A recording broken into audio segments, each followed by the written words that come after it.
মুহররম মাসে নারীদের স্পেশাল কোনো আমল আছে কিনা জানলে উপকৃত হতাম।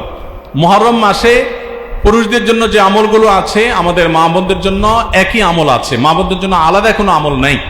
মুহররম মাসের সবচেয়ে গুরুত্বপূর্ণ আমল হলো বেশি বেশি রোজা রাখা। বেশি বেশি কি রাখা? রোজা রাখা। নবী করিম সাল্লাল্লাহু আলাইহি সাল্লাম বলেছেন, আফদালুস সিয়ামি বা'দা রমাদান শাহরুল্লাহিল মুহররম।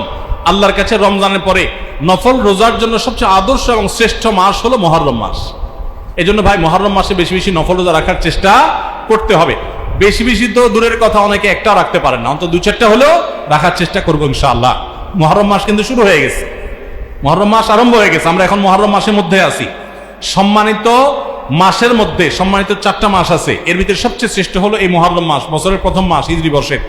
অতএব এই মাসের প্রধান আমল হলো বেশি বেশি নফল রোজা রাখা। দ্বিতীয় আমল হলো মুহররমের 10 তারিখ আশুরা, এই আশুরা উপলক্ষে 2টা রোজা রাখা। 9 আর 10 রাখলে বেশি উত্তম, আর না হলে 10 আর 11 এই 2টা রোজা রাখা নারী পুরুষ সকলের জন্য সুন্নাহ। নারীরা যদি মাসিক অবস্থা না থাকেন তারা রাখবেন না, মাসিক অবস্থা না থাকলে তারা রাখবেন না।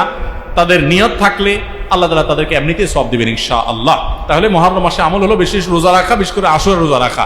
এর বাইরে মুহররম উপলক্ষে স্পেশাল কোনো আমল নাই যে এই মাসের জন্য আলাদা করে এটা করণীয় আছে।